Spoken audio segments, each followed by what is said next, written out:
المومنین حضرت سیدہ عائشہ صدیقہ نے اپنے لشکر کو روکنے کی کوششیں شروع کر دی تاکہ معاملہ صلح صفائی سے نپٹ جائے۔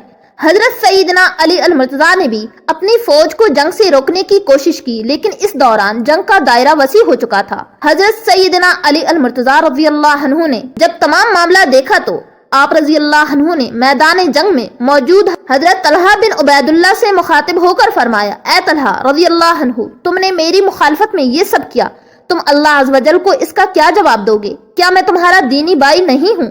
کیا تم پر میرا اور مجھ پر تمہارا خون حرام نہیں ہے؟ حضرت طلحہ بن عبید اللہ نے کہا کہ آپ رضی اللہ عنہ نے حضرت سیدنا عثمان غنی رضی اللہ عنہ کے قتل میں سازش نہیں کی۔ حضرت سیدنا علی المرتضیٰ رضی اللہ عنہ نے فرمایا، اللہ بہتر جانتا ہے اور اس کی لعنت قاتلین عثمان پر ہے۔ حضرت طلحہ کے انکار کے بعد حضرت سیدنا علی المرتضیٰ نے حضرت زبیر بن عوام کو مخاطب کرتے ہوئے فرمایا، اے زبیر، تمہیں وہ دن یاد ہے جب حضور نبی کریم صلی اللہ علیہ وآلہ وسلم نے تم سے پوچھا تھا کہ کیا تم مجھے علی رضی اللہ عنہ کو دوست رکھتے ہو؟ تو تم نے کہا تھا ہاں یا رسول اللہ، اور حضور نبی کریم صلی اللہ علیہ وآلہ وسلم نے فرمایا تھا کہ تم ایک دن مجھ علی رضی اللہ عنہ سے ناحق لڑو گے۔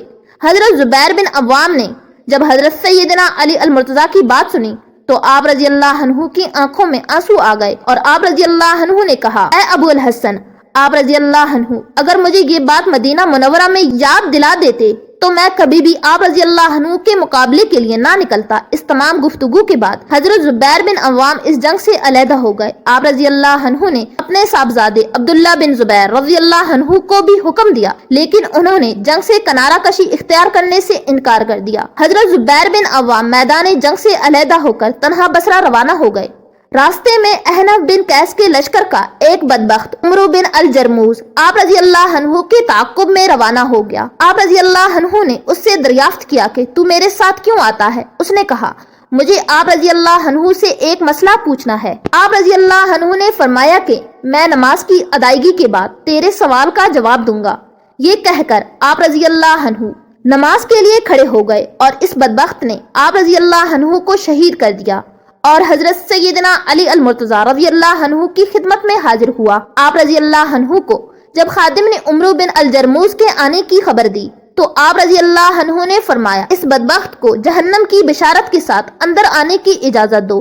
عمرو بن الجرموز جب حضرت سیدنا علی المرتضیٰ رضی اللہ عنہ کی خدمت میں حاضر ہوا تو آپ رضی اللہ عنہ نے اس کے ہاتھ میں حضرت زبیر بن عوام رضی اللہ عنہ کی تلوار دیکھ کر فرمایا، او بدبخت، یہ وہ تلوار تھی جو عرصہ دراز تک حضور نبی کریم صلی اللہ علیہ وآلہ وسلم کی حفاظت فرماتی رہی۔ عمرو بن الجرموز نے حضرت سیدنا علی المرتضیٰ رضی اللہ عنہ کا کلام سنا تو حضرت سیدنا علی المرتضیٰ کو بھی برا بھلا کہنا شروع کر دیا اور اپنے پیٹ میں تلوار مار کر خودکشی کر لی۔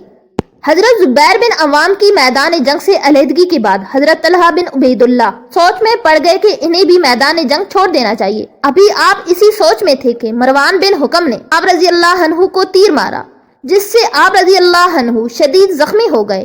آپ رضی اللہ عنہ کو اسی حالت میں بصرہ لے جایا گیا جہاں آپ رضی اللہ عنہ بہت زیادہ خون بہ جانے کی وجہ سے وصال فرما گئے۔ حضرت کعب جو ام المؤمنین حضرت سیدہ عائشہ صدیقہ کے اونٹ کی مہار پکڑے ان کی حفاظت کر رہے تھے، ام المؤمنین حضرت سیدہ عائشہ صدیقہ نے انہیں حکم دیا کہ وہ قرآن مجید پکڑ کر اس بات کا اعلان کریں کہ ہمیں قرآن مجید کا فیصلہ منظور ہے، تم بھی قرآن مجید کا فیصلہ منظور کر لو۔ حضرت کعب نے اپنی جان کی پرواہ کیے بغیر اعلان کرنا شروع کر دیا۔ ابن سبا نے جب دیکھا کہ حالات ایک مرتبہ پھر قابو میں آنے والے ہیں تو اس نے اپنے ساتھیوں کو تیروں کی بارش کرنے کا حکم دیا، جس سے ام المومنین حضرت سیدہ عائشہ صدیقہ رضی اللہ عنہا کے بے شمار جانثار شہید ہو گئے۔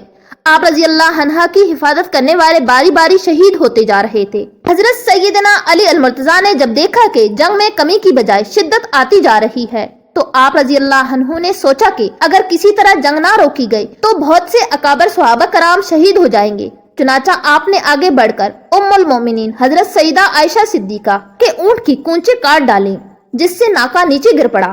آپ رضی اللہ عنہ نے حضرت محمد بن ابو بکر کو حکم دیا کہ تم اپنی ہمشیرہ اور ام المومنین حضرت سیدہ عائشہ صدیقہ رضی اللہ عنہا کی حفاظت کرو تاکہ انہیں کوئی نقصان نہ پہنچے۔ چنانچہ حضرت محمد بن ابو بکر رضی اللہ عنہ نے ام المومنین حضرت سیدہ عائشہ صدیقہ رضی اللہ عنہ کو اٹھایا اور عماری کے مقام پر لے گئے جہاں قریب کوئی دوسرا شخص موجود نہ تھا۔ ام المؤمنین حضرت سیدہ عائشہ صدیقہ کے اونٹ کے بیٹھتے ہی جنگ کا زور کم ہونا شروع ہو گیا اور کچھ دیر بعد جنگ ختم ہو گئی۔ جنگ کے ختم ہوتے ہی حضرت سیدنا علی المرتضیٰ ام المومنین حضرت سیدہ عائشہ صدیقہ کی خدمت میں حاضر ہوئے اور ان سے حال دریافت کیا۔ پھر دونوں فریقین کے مابین صلح کا معاہدہ طے پایا۔ حضرت سیدنا علی المرتضیٰ نے ام المؤمنین حضرت سیدہ عائشہ کو بصرہ کی 40 عورتوں اور حضرت محمد بن ابوبکر کے ہمراہ بصرہ روانہ کر دیا۔ حضرت سیدنا علی المرتضیٰ ام المؤمنین حضرت سیدہ عائشہ صدیقہ کو پہلی منزل تک چھوڑنے خود آئے اور دوسری منزل تک حضرت سیدنا امام حسن نے چھوڑا۔ ام المؤمنین حضرت سیدہ عائشہ صدیقہ بصرہ میں کچھ عرصہ قیام کرنے کے بعد مکہ مکرمہ تشریف لے گئیں، جہاں حج کی ادائیگی کے بعد آپ رضی اللہ عنہا دوبارہ مدینہ طیبہ تشریف لے گئیں۔ جنگ جمل میں شہید ہونے والوں کی تعداد کے بارے میں مختلف روایات موجود ہیں۔ مستند روایات کے مطابق 10,000 مسلمان شہید ہوئے، جن میں حضرت طلحہ بن عبید اللہ، حضرت زبیر بن عوام اور حضرت کعب رضی اللہ عنہم جیسے اکابر صحابہ کرام رضی اللہ عنہم بھی شہید ہوئے۔ جنگ جمل تاریخ اسلام کا ایک نہایت ہی افسوسناک پہلو ہے جس میں بے شمار مسلمان ناحق مارے گئے۔